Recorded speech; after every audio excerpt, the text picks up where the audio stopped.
Join Michael Portillo. There'll be topical discussion, looking at the week before and the week to come. So kick back and relax at 11 a.m. on Sundays on GB News with me, Michael Portillo. GB News, the People's Channel, Britain's news channel. In a world of dull and predictable radio and TV shows. Oh, hi. On Mark Dolan tonight, we've got big guests. We drill into the big stories of the day.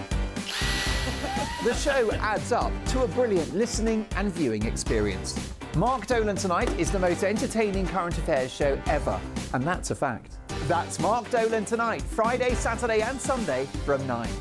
Only on GB News, Britain's news channel. Like all families, we have arguments every now and then, but actually we agree on what the mission of GB News is, and that's the most fundamentally important thing. GB News provides the kind of platform that lets all voices be heard. We don't hold back. We're free to say what we really think. Just because some people who live in a tiny little Westminster bubble think that their particular story is important, that's not the most important story for me. And often they will be difficult stories, stories that you won't find on the establishment media. Because what people think in the north of England may be very different to what they're thinking in the home counties. We're going to carry on telling the world what life is really like for households up and down the UK. We love to be in your car, in your kitchen as you're having your breakfast. Whatever you're doing, you are part of the show.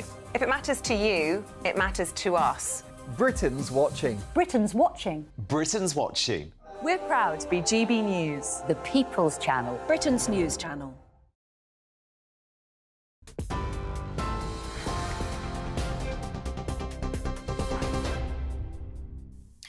Good evening, I'm Tatiana Sanchez in the GB newsroom. The Prime Minister says those hit by new ULEZ charges shouldn't expect any more financial assistance from the government. Speaking to GB News, Rishi Sunak said he understands the frustration felt by residents forced to pay a daily charge due to the expansion of the Mayor of London's Clean Air scheme. He also urged the Labour Party to explain why they think it's right to go ahead with the plan when families are struggling with the rising cost of living. This is solely the responsibility of the Labour Party and the Labour Mayor Sadiq Khan and Keir Starmer. It's for them to explain why they think this is the right thing to do, and they should do that. I don't think it's the right priority. People have made their views very clear, and now it's up to them to explain themselves and why they think this is the right thing to do. Met Police Commissioner Sir Mark Rowley has welcomed government plans to ban zombie-style knives. According to the Home Office, work's underway to increase the maximum sentence for their importation, manufacture, possession and sale to 2 years. Police will also have greater powers to tackle offenders who use them. Sir Mark said the weapons are doing awful damage in the capital. The inquiry into how serial child killer Lucy Letby was able to murder 7 babies will now have greater powers to compel witnesses to give evidence. Ministers upgraded the independent inquiry after criticism from families of the victims that it didn't go far enough. Health Secretary Steve Barclay says he's listened to the victims' families and has decided a statutory inquiry led by a judge is the best way forward and respects the wishes of the families. It comes as the Ministry of Justice announced the power to order an offender to attend their sentencing hearing under new legislation. Lucy Letby refused to attend her sentencing and hear the testimony of her victims' families. James Cleverly has become the first Foreign Secretary to visit China in 5 years. During the visit, Mr Cleverly held face-to-face talks with Vice President Han Zheng and told broadcasters the UK is clear-eyed that China will not change overnight. He also said it's important to maintain regular dialogue as we seek to influence the country. The trip's been met with some criticism from some Tory MPs who want a tougher stance against Beijing. And sky gazers have been gathering this evening to see the second supermoon in a single month. It won't appear again for another 14 years. The blue moon is closer to the Earth, near the closest point in its orbit, making it appear much larger and brighter than usual. The last blue supermoon was back in 2009. And if the skies are clear, the best time to see this spectacle in the UK will be in the early hours of tomorrow morning. This is GB News across the UK on TV, in your car, on digital radio and on your smart speaker by saying play GB News. Now it's time for headliners.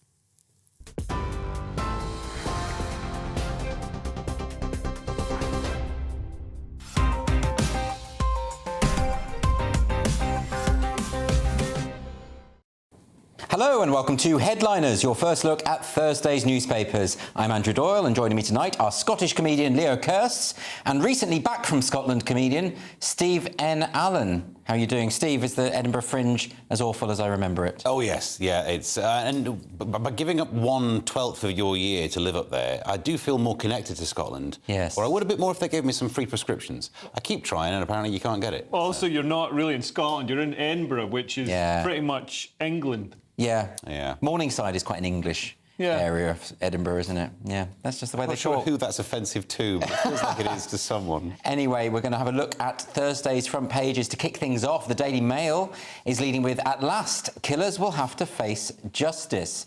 And Express, "Cowardly criminals will be forced into the dock." That's the same story there. The Guardian, "Witness to be forced to testify at Letby inquiry." We're going to get onto that in a minute. The Times has "Rogue police sacked on spot under new powers." The Eye News, "No tax cuts this year. Chancellor rules out any red meat for angry Tory MPs." And finally, the Daily Star has something about beer goggles, which, don't worry, we will be covering in depth. Those were your front pages.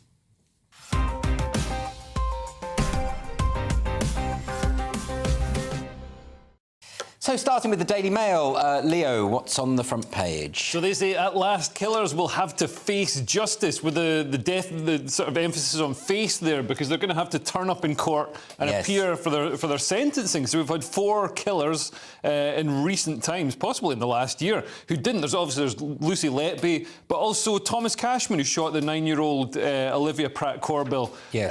Absolutely tragic. Horrific crime as well. So I didn't know it was optional. I didn't know that you could opt out of being there to receive your sentence. And part of the thing about justice is that justice has to be not just done, but seen to be done. Right. So the person has to be there to deliver, to receive the sentence. The families of the victims see it being delivered. So I thought, and people have been saying, but how would you enforce this? It's like, get them in a headlock. Right. Like, you know what I mean? Do it however you get them to the cells and arrest them and stuff. Do it like that. Well, it says in the article they're not actually ruling out physical, getting them into there physically, using physical force. But even better than the physical thing is the other incentive to make it happen. If you don't turn up and the judges order you to turn up, you get an extra couple of years out of it. Well, exactly. Steve, did you know about this? It feels like I've missed this completely. Yeah, I mean, really, it's the first time we heard about it is when the people don't turn up, and then it kind of goes quiet again. So it's good that something's being done about it. There's cross-party agreement on this anyway. The speed and the timing does feel a little bit like it's done to try and, like, someone in Conservative head office thought it's a good idea, and that somehow it's been pushed through. But I totally agree with it. Yeah, well, they can do stuff. Isn't it amazing how they can move quickly when they have to? Yeah, when they have to, yes, exactly. If only they could do this with, I don't know, maybe cross-channel migrants, maybe some other... Or everything else. How about everything else? Yeah, it's exactly right, isn't it? I didn't think if ever I was some massive criminal, I'd get away from that moment of facing justice. No, it's not. It is cowardly. I mean, look, it's not the only punishment they get. The life in prison is the main one we should focus on. But good that they have to do this. Well, yeah, I mean, a baby killer, you don't want to spare her feelings. It's absolutely absurd. OK, we're going to move on to the front cover of The Guardian. Thursday's Guardian, Steve, what are they leading with? This is a related story, I suppose. Witnesses to be forced to testify at the Letby inquiry. Good, again, because we're talking about baby death. So by changing it from a non-statutory to a statutory inquiry, it means they can force people to give evidence. What kind of a person would say, "No, I'm all right, thanks," about refusing to give evidence in this kind of I wanted to ask that. What is the motivation for that kind of thing? Yeah. At what point do you say that... There's been a whole lot of stuff about the coverage. People have applied to get anonymity, even including some of the doctors who say they want anonymity in case it impacts their career. It's dead babies. Come on, step up and do it. It's surely the one thing we can all agree on, right? And also, obviously we don't want to prejudice the inquiry or anything, but there's certainly been a lot of rumours swirling around about complete oversight by the management. So they've got an incentive to not turn up and give evidence. Yeah. And I think when they're doing the discovery and disclosure part of this inquiry, when they're rooting through all the emails, all the WhatsApp messages, everything that's been sent, everything that's been written down, I think they could dig out a lot of incriminating stuff. So I can understand understand why people wouldn't want to be part of it. And again, something happening remarkably quickly when it's an emotive subject. Yeah. Same thing. Okay, what's on the front cover of Thursday's Times? Leo, you've got this. So the Times have, well, they have down here, they've got most people die while on NHS waiting list, suggesting that the fact that, we've got so many people on NHS waiting lists now means that more people are going to die. But really, if you're going to die, it's because you're ill. There's something wrong with you. So you're going to be on an NHS waiting list. It doesn't mean... I don't think they're implying that the NHS waiting list in of itself is fatal. Yeah. I think they're implying that, we need to shorten those lists, because people who have serious illnesses who are hanging around for ages to get treatment. The answer is to not get ill in the first place. Not always a choice, or not Leo. die. Can we throw that one in while we just come up with solutions? Steve's got it straight away. Yeah. What do you think of this one, Steve? You're right. It is one of those. It's a statistical anomaly, but of course you will end up being on a list. But it's a great headline, isn't it? You just think this is terrible. Something needs to be done. Either these people are waiting on these lists for ages, so long that they die, or maybe someone's got a copy and they're going around knocking them off. There's a Netflix documentary to be done out of that one. Well, yeah. After what's been in news in recent weeks, I wouldn't be surprised. Yeah, probably. We've also got here on the front cover of the Times, rogue police sacked on spot under new powers, and I suppose this is all in the wake of the Sarah Everard situation. Yes, this is an abrupt, sort of a complete 180-degree change for the police. So, like previously, if you're a police officer and you got, in trouble for something, the force would sort of rally round and try and protect you. Yes. And now that's not happening. Now you're actually going to get into trouble, possibly even fired. Police imagine get that. Fired now on the spot. So they're going to have these zero tolerance reforms. I think this could backfire a bit because, to be honest, the police sometimes make mistakes when they're out in the course of duty. Yes. And if you punish them, we've seen this in the US a lot. Since George Floyd, now the police are very risk averse. So the amount of murders has absolutely skyrocketed. By murders not committed by the police. Yeah, but then you say that, but there was that footage, that viral video of that female police officer crashing into a house because of that autistic girl saying that she looked like her lesbian grandmother. Is that the kind of thing where you would be disciplined? Or because it seemed like the police were rallying around her right to behave in that way. Yeah, no, in that case, she'll probably get a promotion and a place on the float at the next parade. But no, that was a case of she was actually acting in accordance with the politicisation of the police, which is to, promote these protected but not arguably in accordance with the law, because of course the Public Order Act has a dwelling exemption. Yeah. So the things that are said on private property are not the police's business.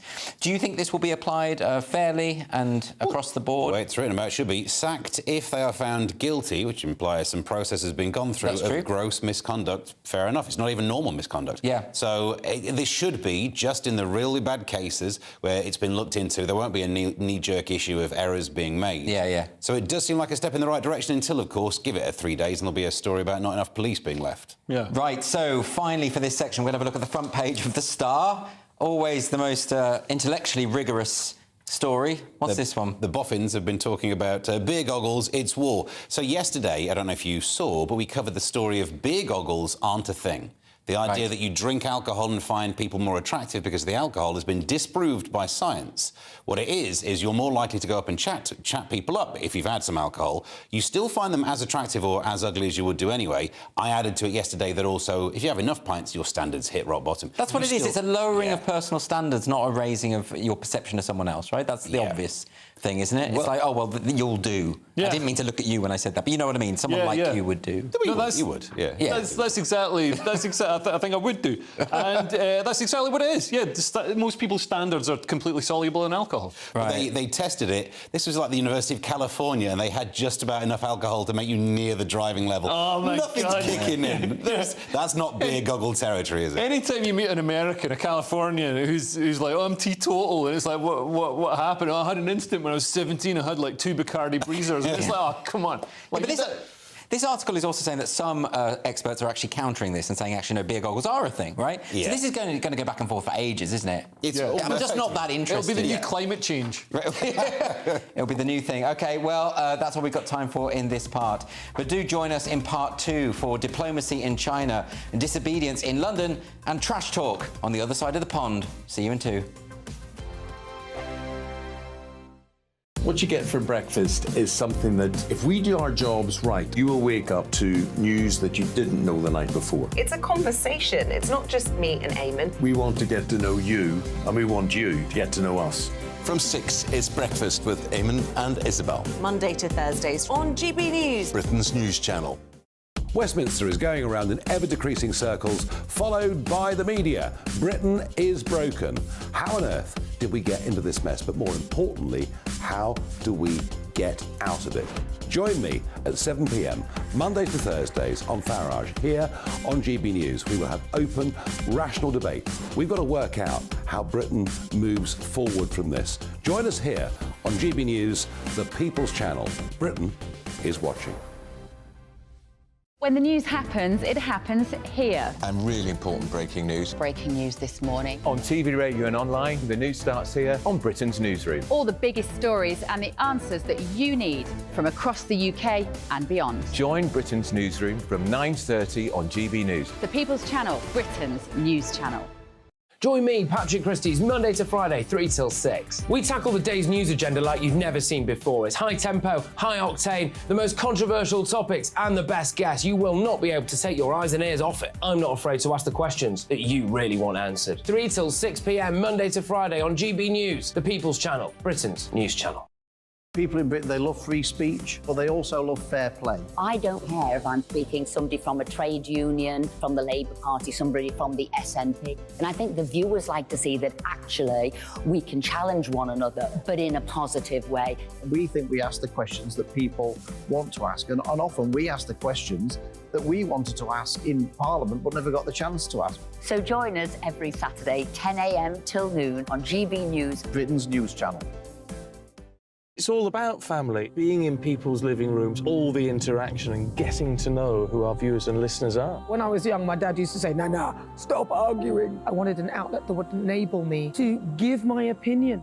People are going through a really hard time right now, and I know that you don't feel like you're being listened to by the establishment. I came to GB News because it's the People's Channel, and I want the audience to have their say on the events of the day. We're dynamic. We do something different. Democracy shows that the wisdom of the nation is in its people.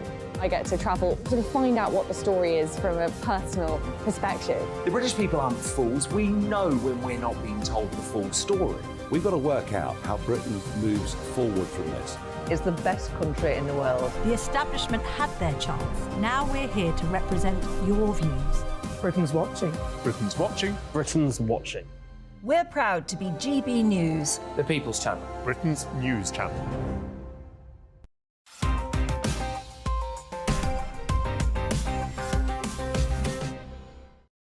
Welcome back to Headliners, your first look at Thursday's newspapers. I'm Andrew Doyle, joined tonight by Leo Kearse and Steve N. Allen. We're looking at the Financial Times now, and James Cleverly is being diplomatic, Steve. Yeah, James Cleverly, it's one of those names that makes you take a second read, just where it says cleverly seeks. Think, oh, what? To repair British relationship with China.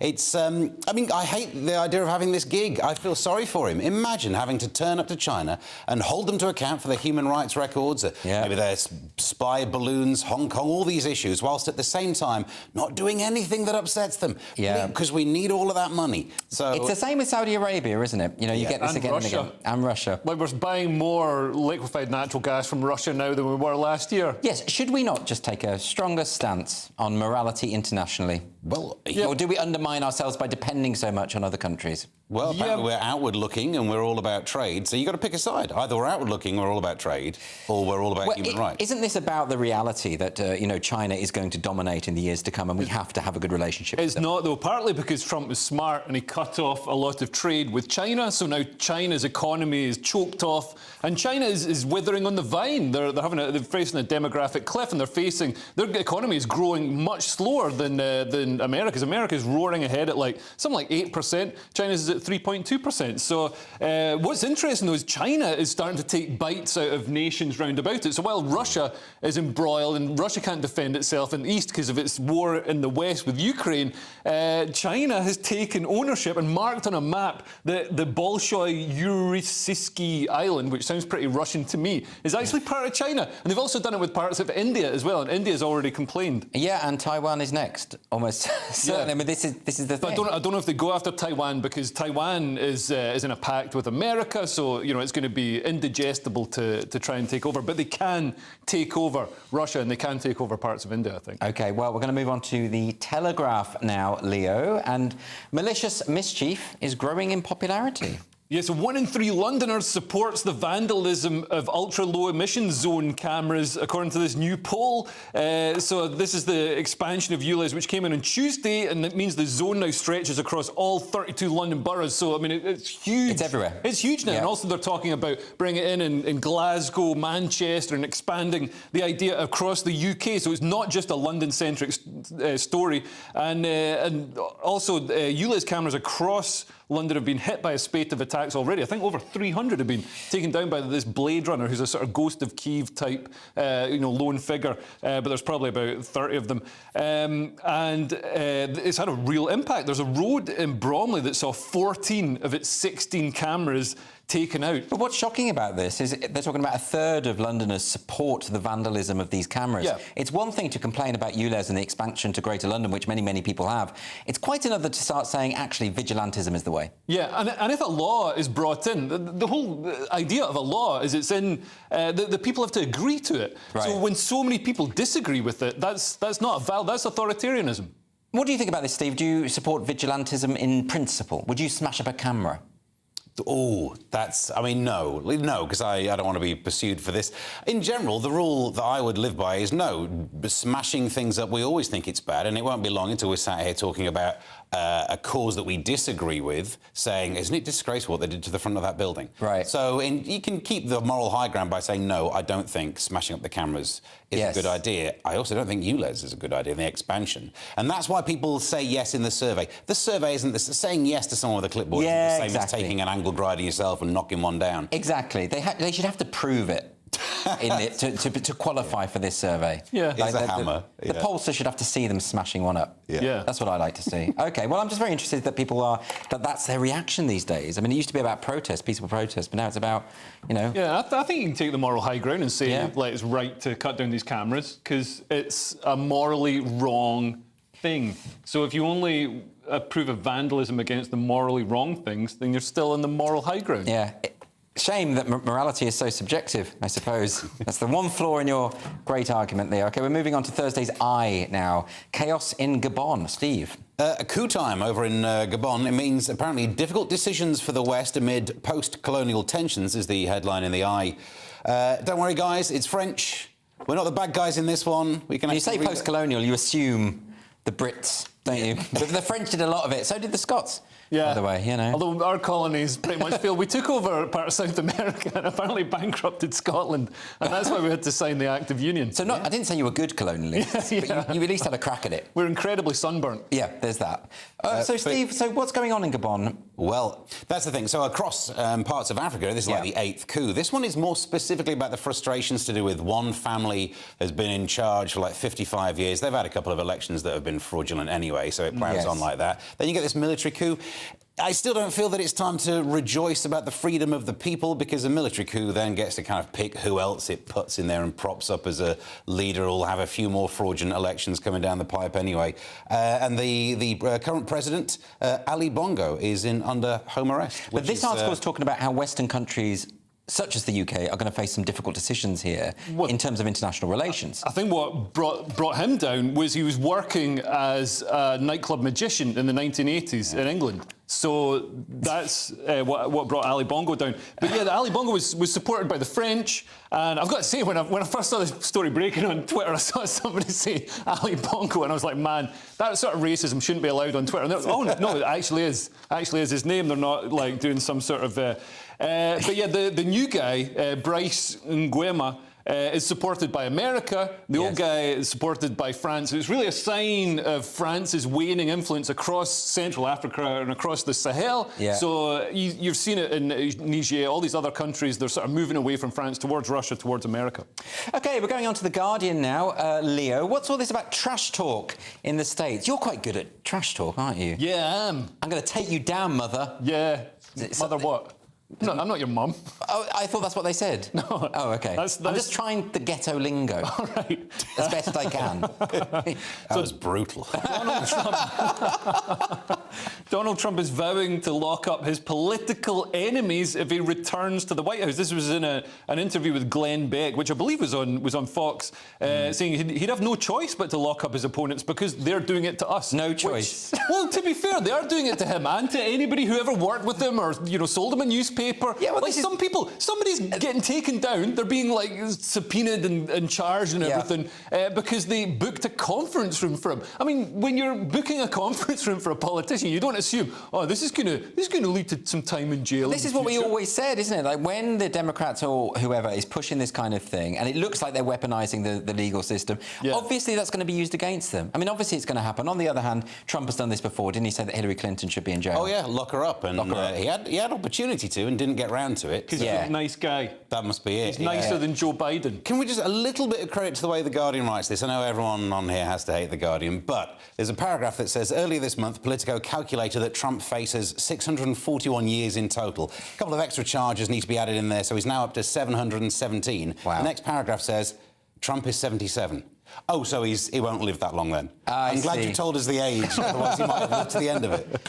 I mean, none of us seriously think he's going to prison, is he? Or, that's not really going to happen. No, he absolutely is. I mean, think he is? He's facing massive charges. I mean, a total of 717 years. Nobody's going to not do any years for that level of charge. And also the Democrats have hugely misjudged this. Their mentality is that, if we do this, then Trump supporters, they'll get sick of it. They'll think,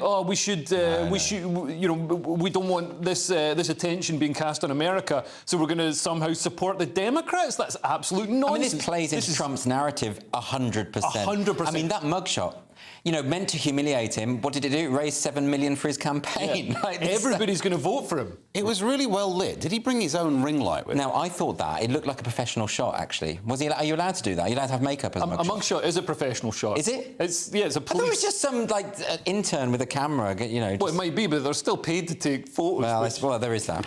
OK, all right, very interesting. OK, we're going to move on now to this next story. Actually, no, we've got to take a break. So that's it for part 2. But do join us for part 3 when we're going to be learning about Britain's spiritual identity, what women are best at, and what they might want to avoid. Don't go anywhere. That warm feeling inside. From Boxed Boilers. Proud sponsors of weather on GB News. Hello, it's Aidan McGibbon here with the latest forecast from the Met Office here at GB News. Clear at first over the next 24 hours. Clouds then increase, rain spreading up from the southwest for many of us later on. We've got a gap in between weather systems for the time being, low pressure pushing into the North Sea, but the next low is on the way, bringing a series of weather fronts that will particularly affect Northern Ireland, Wales and the southwest by the end of the night. Already the clouds are thickening across western areas through the evening and overnight. Clear spells for Scotland, central and eastern England at first, and actually quite a fresh feel here first thing Thursday with temperatures widely in the single figures. Not quite so fresh further west, where we've got the cloud keeping things a bit milder, and we've also got the rain moving in first thing. Some heavier pulses across parts of Northern Ireland during the morning, as well as Wales and the southwest. That rain slowly pushes into the rest of Wales, the Midlands, southeast England, but it largely avoids Scotland, where we just see 1 or 2 light showers in the afternoon, likewise for the north and northeast of England.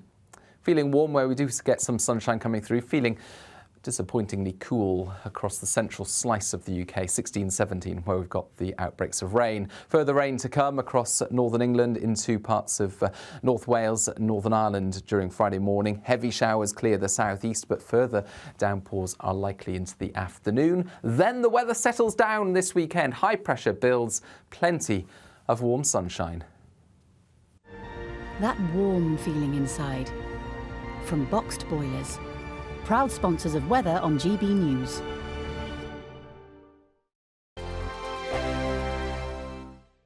The Live Desk with me, Mark Longhurst. And me, Pip Thompson. It's here Monday to Friday on GB News. From midday, we'll bring you the news as it breaks, whenever it's happening and wherever it's happening, from across the UK and around the world. Refreshing, feisty, but with a bit of fun too. If it matters to you, we'll have it covered on TV, radio and online. Join the Live Desk on GB News, the People's Channel, Britain's news channel.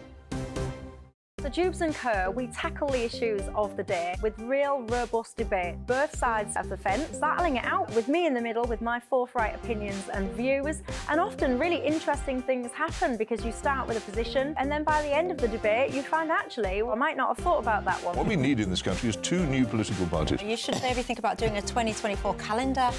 I'm Michelle Dewberry and I'm keeping you company right through until 7 o'clock this evening. GB News, the People's Channel, Britain's watching. Monday to Thursday, 9 p.m. till 11 p.m. Join me, Dan Wootton, for 2 hours packed full of unfiltered opinions, unique takes, and fiery debates. I guarantee you blockbuster guests and exclusive reporting with no spin, no bias, no censorship. I think there is a culture of collusion, quite frankly. And no reason to go to bed. That's Dan Wootton tonight on TV, radio, and online. Monday to Thursday from 9 p.m. till 11 p.m. only on GB News, Britain's news channel. In a world of dull and predictable radio and TV shows. Oh, hi. On Mark Dolan tonight, we've got big guests. We drill into the big stories of the day. The show adds up to a brilliant listening and viewing experience. Mark Dolan Tonight is the most entertaining current affairs show ever, and that's a fact. That's Mark Dolan Tonight, Friday, Saturday and Sunday from 9. Only on GB News, Britain's news channel. Like all families, we have arguments every now and then, but actually we agree on what the mission of GB News is, and that's the most fundamentally important thing. GB News provides the kind of platform that lets all voices be heard. We don't hold back. We're free to say what we really think. Just because some people who live in a tiny little Westminster bubble think that their particular story is important, that's not the most important story for me. And often they will be difficult stories, stories that you won't find on the establishment media. Because what people think in the north of England may be very different to what they're thinking in the home counties. We're going to carry on telling the world what life is really like for households up and down the UK. We love to be in your car, in your kitchen as you're having your breakfast. Whatever you're doing, you are part of the show. If it matters to you, it matters to us. Britain's watching. Britain's watching. Britain's watching. We're proud to be GB News, the People's Channel, Britain's news channel.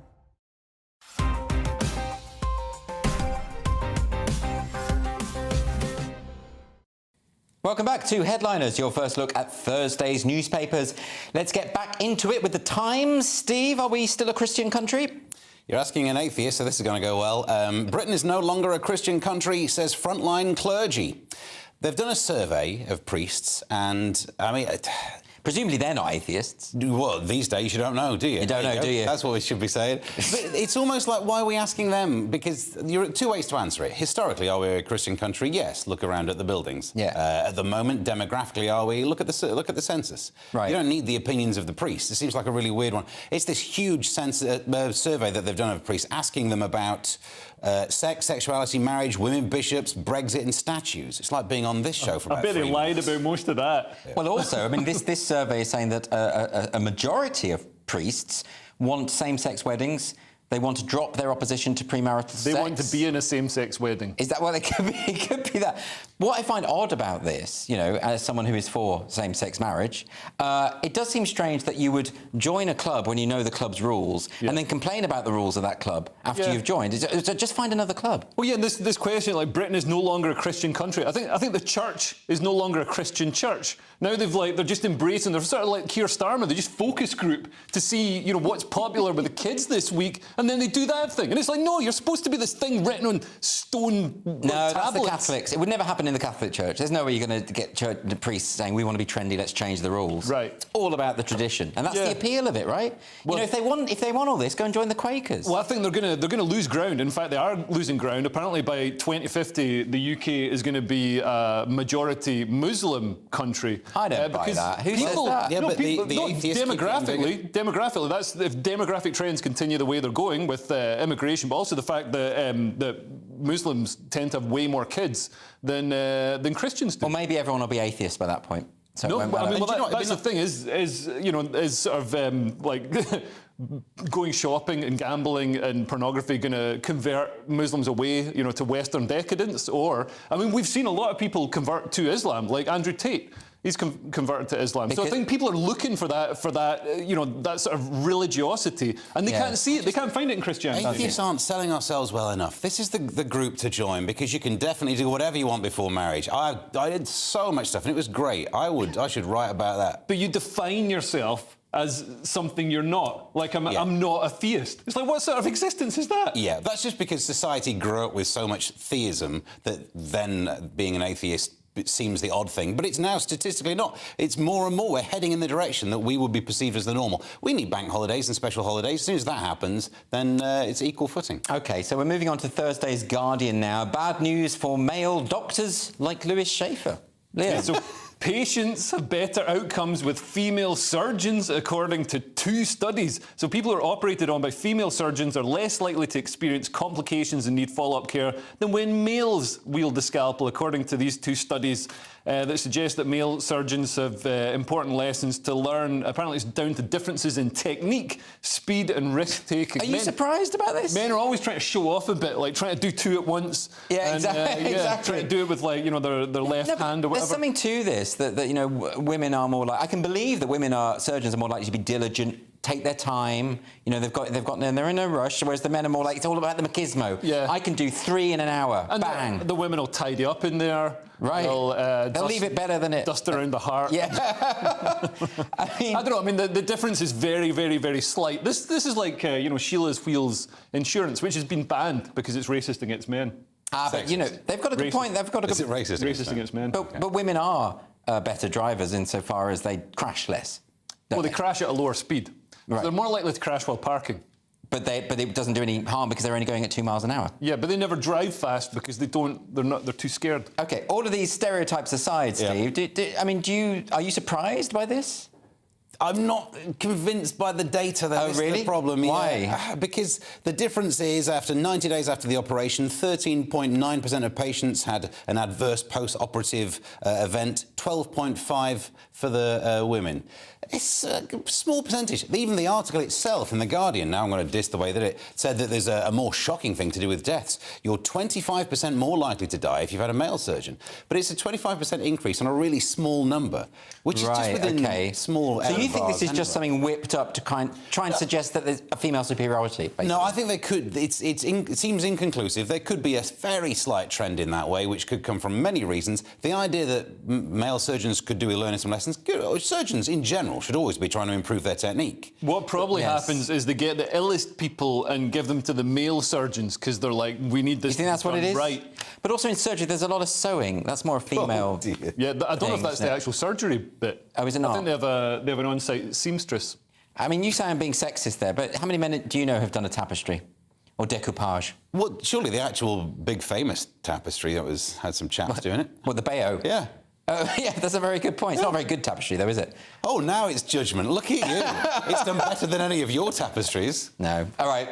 You say that. You haven't seen my tapestries. They're amazing. Right, we're going to go on to The Telegraph now. What's this about Andrea Giambruno? The partner of Meloni over in Italy has said something and has now been accused of victim blaming.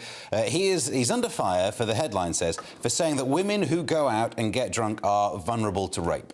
So if he is victim blaming, terrible. If he's not victim blaming, then let's look at the details. Here's exactly what he said. If you go out, if you have every right to get drunk, there should be no kind of misunderstanding or impediment to this. Caveat right at the start, right? But if you can avoid getting drunk and losing consciousness, maybe you will avoid ending up in a serious situation in which the wolf will find you. And then everyone has said it's unacceptable to blame the victim. I don't know if that's victim blaming. If you go out dancing, you have every right to get drunk. There should be no kind of misunderstanding and impediment. Is that not... Well, he's also characterised the rapist there as the wolf. He's described rape as deplorable and rapists as beasts. Yeah. It doesn't sound like he's defending rapists to me. No. And also, I mean, you'd say this without even thinking about it for other crimes. Like, I mean, men are more likely to be victims of violence and assault if they go out and get drunk. And you'd say that to a man. You'd say, hey, don't go out and get super drunk because you might get in a fight. You might, lose your keys. That's not victim blaming. Well, I think we have to be clear about that, don't we? Because victim blaming, as I understand it, And you do hear that kind of comment like, oh, well, she was asking for it. Yeah. Look at the way she was dressed. That, to me, is very squarely and clearly victim-blaming. But acknowledging that there are psychopaths in society and you need to be careful, that's not victim-blaming, right? It's no good. I mean, I used to teach at a girls' school, and there was lots of stuff about be careful at night, be careful where you go. Yeah. There was never, you know, any suggestion of, oh, don't be careful, because actually if something happens, it's their responsibility. I mean, that doesn't make any sense. Yeah, if you think about the advice you give to a relative heading out there, you obviously, your goal would be to have a society where you don't have to worry about this. But the reality that we live in is you don't want harm to befall someone. Yeah. And that doesn't put the responsibility and doesn't put any blame on that person. It's just admitting the unfair, unjust... The reality of it, exactly. Yeah. But it looks like Gianbruno himself is baffled. He said this is surreal. He doesn't understand the criticism. It does seem to be a bit overblown. Yeah, I mean, I can understand the criticism. Is it because it's Giorgia Meloni's partner? Yeah, absolutely. And actually, she's come under fire for... She was elected. She's supposed to be far right. She's just sort of sensible right from the 90s. But she was elected to sort of stop so much immigration. And we've seen, you know, the TikTok adverts for the cross-channel people and the people bringing people across the Mediterranean. They have videos of drunk and scantily clad women in Britain or in Europe or whatever, saying, look, come on our cross-channel dinghies, and like when you get there, you know, these are the girls who are falling about the place. So, you know, it seems ridiculous that she's criticised for trying to stop that happening, stop those people coming, and she's also criticised, or her husband is criticised for saying, you should be careful when you go out. Wasn't it the German government that were giving out leaflets to immigrants, sort of saying, you know, you can't catcall, you can't grab women if you like them, giving them sort of set a list like that. But they also handed out pamphlets to women saying maybe you should dress a bit more modestly. Have you tried a burqa on? Isn't that victim blaming? That's victim blaming, yeah. And that's coming from the government. Yeah, to presume that the way you dress is part of the reason the result happens. Yes. The end of that night That's victim blaming. Victim blaming. Yeah. To say, look how bad people are, watch out for bad people, that's not victim blaming. No, I think that's clear. OK, well, we're going to move on to the Telegraph now.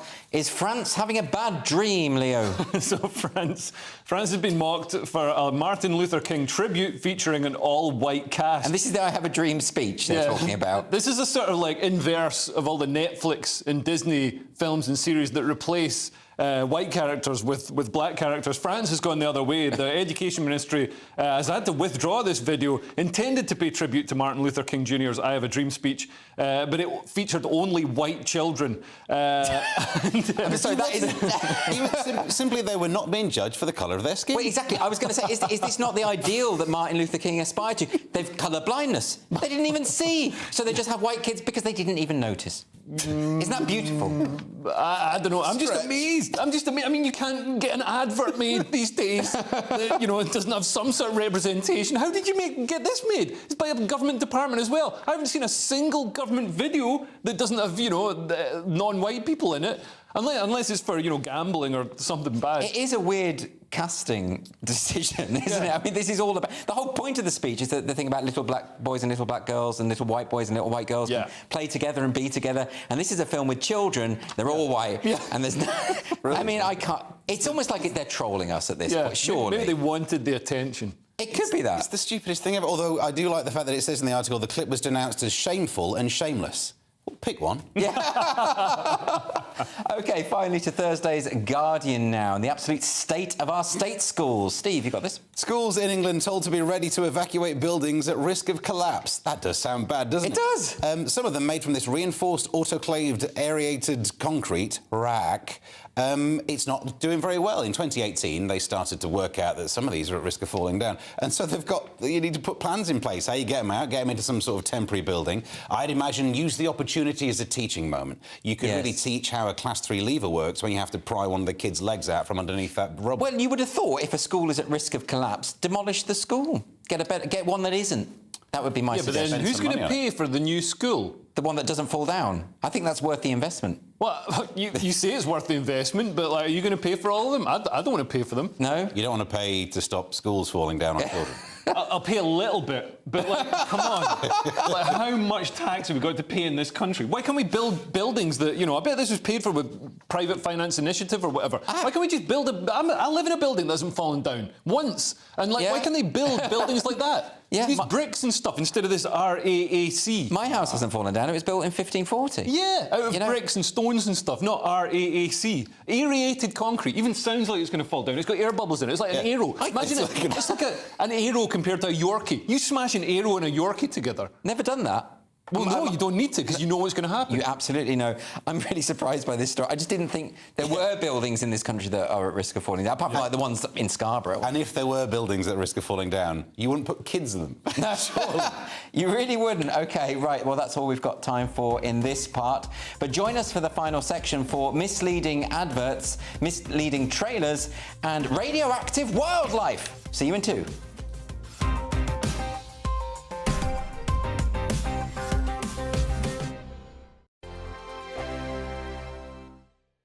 Monday to Thursday nights on GB News. At 6, it's Dubes & Co. 7 o'clock, Farage. At 8, join Jacob Rees-Mogg. And at 9, Dan Wootton Tonight, followed by Headliners. On TV, radio and online. This is GB News. Now then, Lee Anderson here. Join me on GB News on my show, The Real World, every Friday at 7 p.m. I'm not eating bloody cat. Are you delicious? mental? Put in your mouth. OK, here comes a train. Reminds me of the scene in Singing in the Rain. Adam, is that a good one? Whoa! Join me at 7 on GB News, Britain's news channel. Join me, Camilla Tominey, on Sunday mornings from 9:30, taking the politicians to task and breaking out of SW1 to see how their decisions are affecting you across the UK. Bursting the Westminster bubble every Sunday morning, only on GB News, the People's Channel. Britain's watching. Join us every night on GB News at 11 p.m. for Headliners, which is 3 top comedians going through the next day's news stories, which is exactly what you need, because when the establishment has gone crazy, you need some craziness to make sense of it. So join us 11 p.m. every night on GB News, the People's Channel, Britain's news channel. I'm Andrew Doyle. Join me at 7 o'clock every Sunday night for Free Speech Nation, the show where I tackle the week's biggest stories in politics and current affairs with the help of my 2 comedian panellists and a variety of special guests. Free Speech Nation, Sunday nights from 7 on GB News, the People's Channel, Britain's news channel. Every Sunday from 11, join Michael Portillo. There'll be topical discussion, looking at the week before and the week to come. So kick back and relax at 11 a.m. on Sundays on GB News with me, Michael Portillo. GB News, the People's Channel, Britain's news channel. I joined GB News because I was sick and tired of not hearing my views being represented, not just mine, but so many people that I knew and spoke to. I just couldn't get my voice out there. I couldn't say anything. I couldn't do anything. Whatever the narrative was, I kind of had to follow it. GB News is there to provide a voice for those who have been ignored by the establishment media. We think different things. We've got a different style. GB News is here to be optimistic and positive about the future. It's real kind of dynamic and flowing, with the audience very much at the heart of it, like a big family. Here at GB News, we talk about the things that matter to you. Hearing the voices from right across our towns and cities, especially our towns. All sides of the argument represented with a heavy dose of opinion.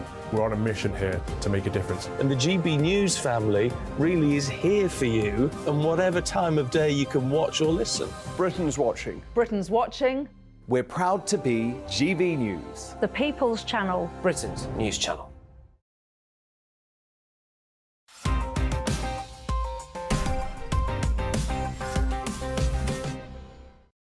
Welcome back to Headliners, your first look at Thursday's newspapers. To the Times now, Leo, and an activity older gentlemen can do at breakneck speed. So men in their 60s get over divorce the fastest. They're more resilient at bouncing back, but I guess they have to. They've only got, 15 years of life left, and 2 years of firm They've got to get back and play the field. So yeah, but also they've had more time to get sick of their spouse. So you're gonna feel more relieved Oh, you think that's what it is? It's not that they're just not upset about it. After, 45 years together, or however long it is. But yeah, you're such a romantic, Leo. There's been a big change. So it used to be people in their late 40s who were remarrying, getting divorced and remarrying, and now it's people in their 60s.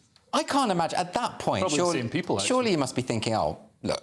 I've made my bed now. Let's just lie in this. I'm not going to get anything better. Yeah, that's the problem. She stopped making the bed. Steve? I think there might be something missing from this. The way they've made the headline look like divorced men get over it quicker because they get married again quicker. That's not the same. I think it's just that people of a certain generation want to keep getting married. People younger maybe go through one marriage and think, oh, I'm not doing that again. Yeah. It's not that they haven't recovered, it's just that then they don't marry a second time. Yeah, I suppose maybe generationally there's an expectation that you should be married, from older people, whereas it's sort of going out of fashion, isn't it? And also young people are all like non-binary, polyamorous. They're all in polycules. Yeah, which just sound disgusting. So they have multiple spouses. Yeah, all ugly. Multiple ugly spouses. Yeah, that's the way of the world these days. The tricky thing with that is working out, how you interact. In the bedroom, because the equation that describes it is n times n minus 1 over 2. That's tricky to work out how many acts you can get up to, isn't it? And what's the one for mother-in-laws? what do you do have with like 7 mother-in-laws? Oh, that's true. Oh, dear, that is an added complication. Well, maybe Christmas is a nightmare. Maybe Working Men's Club comedy will come back with all of that. Fertile ground. Going on to the Metro now. Big news, or whopping news, Steve? Burger King sued over size of its Whopper. They lied. Of course they lied. It's a Whopper. So this is the specific complaint is about the photographs. Yeah. The photographs don't look like the burger. And when I first read that, I thought, because people are saying it looks like it's bigger in the photos, and I was thinking, yeah, it's a 6-foot poster, you idiot. But it's actually the fact that the burgers used in the adverts on the menu are exactly the same burgers, apparently. Right. It all gets dressed up. You must have seen the videos online where they use glue and stuff to make stuff look better. But also, some of the garnish is a little bit fuller than you actually get. If anyone goes through this life and they haven't worked out yet that picture up there does not resemble the food that you're given. Yes. How have you been such a sheltered person? It reminds me of the opening of that film Falling Down, where Michael Douglas goes into like a Burger King style place, orders the burger, and he says, does this look like that picture up there? And then he pulls out a machine gun, and the film goes downhill from there. Yeah. I think that's a fair point. That's how they should have dealt with this instead of having a class action lawsuit. It would have been much more effective. But also, I've been upset in Burger King when the burger arrives and it doesn't have glue in it. Yeah, and that's what you paid for. It doesn't have that chewy bite. Yeah, but all of these pictures on various food products, they never look the same. So why is anyone surprised by this? Yeah, and also like any picture in advertising or any picture you use to like your pictures on a dating app. Yeah, nobody looks like their picture on a dating app. No, of course not. It's a different decade. I mean, this is like Kodachrome, Exactly. Okay, right. We're going to move on now to this story in Thursday's Times. Have the fans been duped? What's this about? So, a judge in California has dismissed a $5 million lawsuit from fans of the actress Ana de Armas, who allege that they'd been tricked into watching the Beatles film Yesterday. Not like watching it yesterday. We're not that up to date with the news, but this is a film called Yesterday. Yes. In the trailer, it had this lassie, Ana de Armas. Never heard of her. I don't know why they're such crazy fans, but they really wanted to see her, so they rented Yesterday. Yeah. And then they rented it again to check that she was in it. Well, it was the director's cut, so they thought, she's bound to be in the director's cut. So she was cut out of the version. And then must be terrible. And she was cut out of the director's cut version. Yeah. And they're suing for $5 million because they were made to watch a film they didn't really enjoy. Well, it's a class made act. to, were they? Are they? Well, they chose to. Isn't this a bit... Am I the only one who thinks this is absolutely mental? We just did something about burgers not looking like they do in the poster. Yeah. It was a class action, so they would have got other fans of Ana de Armas who rented Yesterday because they wanted to see her and then were disappointed that they hadn't. How many people fell for that, though? That is ridiculous. Hundreds of thousands. They often use clips that get cut out of films in the trailers. There's one in Jurassic Park where Laura Dern grabs a big leaf, and that big leaf is not in Jurassic Park. And if I was a fan of big leaves, if I was a foliage fetishist... That was the case of of the People versus Steven Spielberg in 1997. Sorry, I must have missed it, that's all. This is the phrase caveat emptor, but emptor doesn't mean renter. That's the problem. This is why I know what's you do with Latin. What's Latin for someone who goes to Blockbusters? I'll have to get back to you on that one. I'm sure there is a phrase. Probably. It's probably in Ovid. Anyway, we're going to move on to the Times. Are we going to get a new superhero soon? Excellent, I hope so. Ex-pigs. Nuclear weapon test blamed for radioactive European boar. So there's some boar in Europe and they're radioactive and they thought, yeah, Chernobyl, innit? And it turns out no, because it's the wrong type of cesium that they've got. It's the level of cesium, radioactive cesium isotope, that's too high for you to eat them, which is a shame. That's ruined my plans for the weekend. But instead of being cesium-137, it's cesium-135. You don't get that from exploding Chernobyls, you get it from weaponry.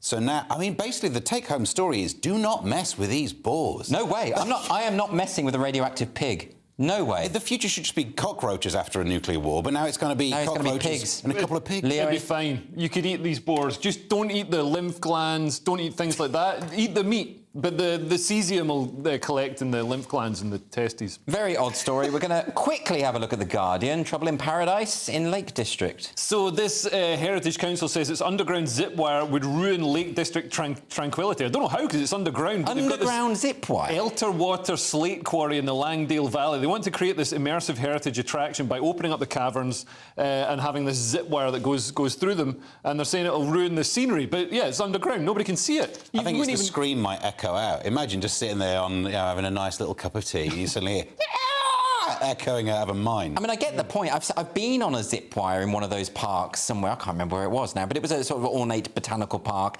and I thought that is quite ugly, actually. But underground in a cave, I would have thought this is a problem. Best place for it. But apparently it is a problem. Yeah, I mean, it's a problem according to them. I think it's an improvement. You think so? I love a bit of screaming. Have you been on a zip wire? No. Would you? No. You're scared of it? I get a bad back on these things. On these stools. Have you done it, Leo? Yeah. There's one near my house we used to sneak in. Really? And yeah. It's quite fun. Yeah. But no, you're right. Shouldn't, malign the Lake District. Leave it as it is. Right, the show is nearly over. We're going to have a look at the Thursday's front pages before we finish. So the Daily Mail is leading with the story that most covers are leading with. At last, killers will have to face justice. The Daily Express is going with cowardly criminals will be forced into the dock. The Guardian has witnesses to be forced to testify at Letby inquiry.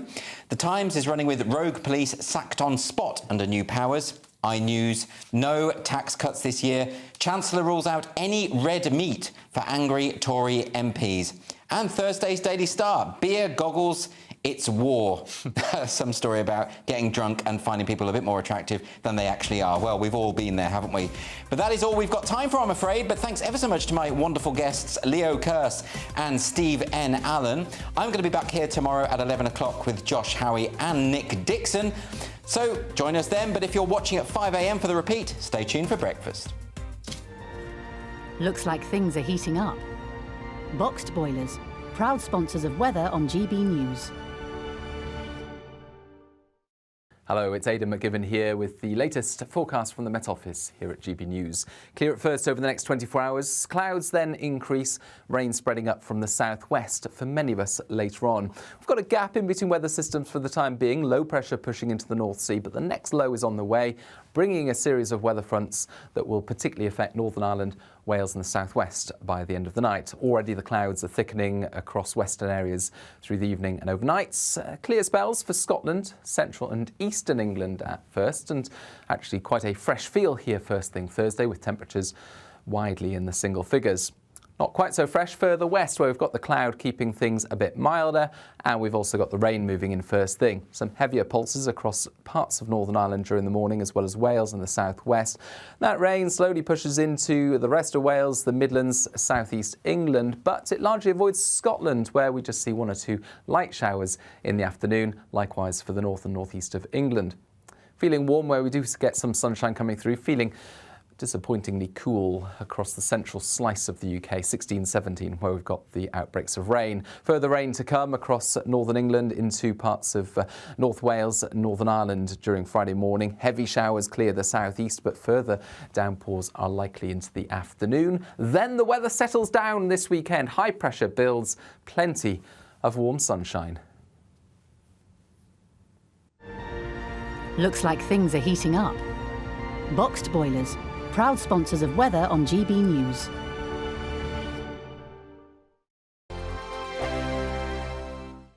What you get for breakfast is something that, if we do our jobs right, you will wake up to news that you didn't know the night before. It's a conversation. It's not just me and Eamon. We want to get to know you, and we want you to get to know us. From 6, it's Breakfast with Eamon and Isabel. Monday to Thursdays on GB News. Britain's news channel.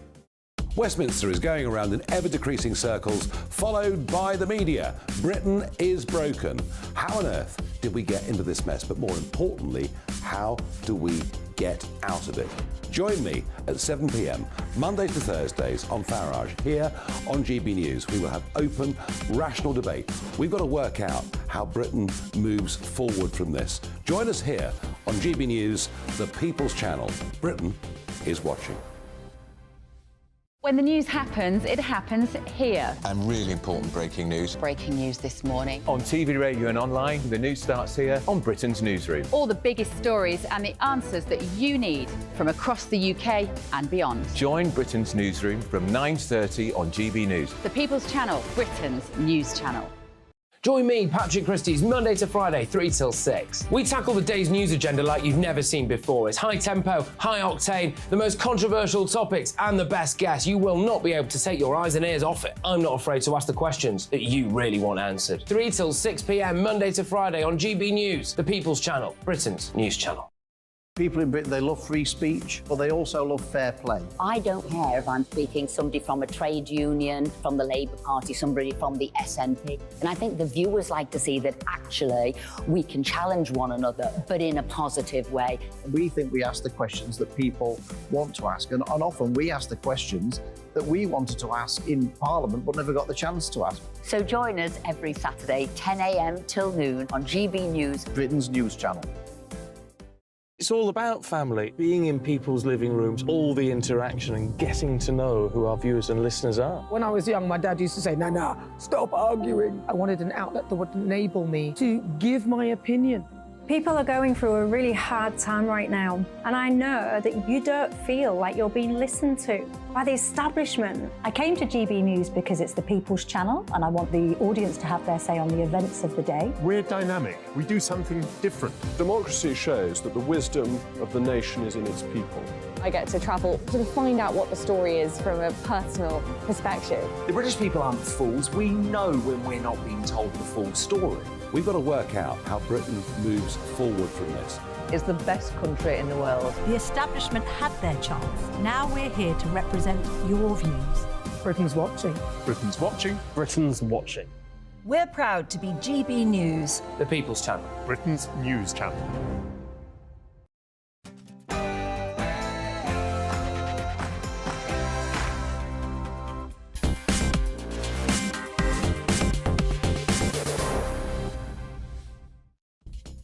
Good evening. We now have the full facts from the Notting Hill Carnival. They are ugly figures. Arrests, knifings, some really shocking behaviour. It goes on every year, but it seems now to be getting worse. We'll ask, should the Notting Hill Carnival continue? We'll update you on ULEZ. It looks like the protest against it is now turning into a full-scale revolt, perhaps the biggest one we've seen since the poll tax all those years ago. And travel chaos. Brits stranded all over the shop, many having to wait more than a week to fly back to the United Kingdom, incurring big costs and being told there will be no compensation. We'll attempt to find out why. But before all of that, let's get the news with Tatiana Sanchez.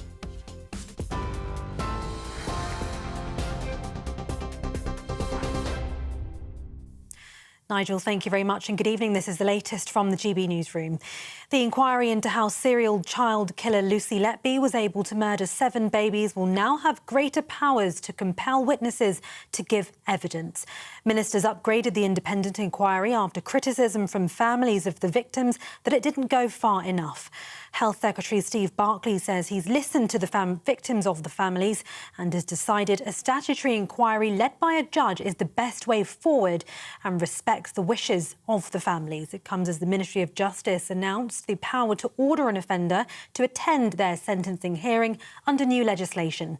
Lucy Letby refused to attend her sentencing and hear the testimony of her victims' families. The Prime Minister says those hit by new ULEZ charges shouldn't expect any more financial assistance from the government.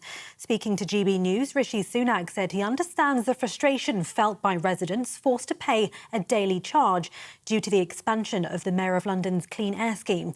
He also urged the Labour Party to explain why they think it's right to go ahead with the plan when families are struggling with the rising cost of living. This is solely the responsibility of the Labour Party and the Labour Mayor Sadiq Khan and Keir Starmer. It's for them to explain why they think this is the right thing to do, and they should do that. I don't think it's the right priority. People have made their views very clear, and now it's up to them to explain themselves and why.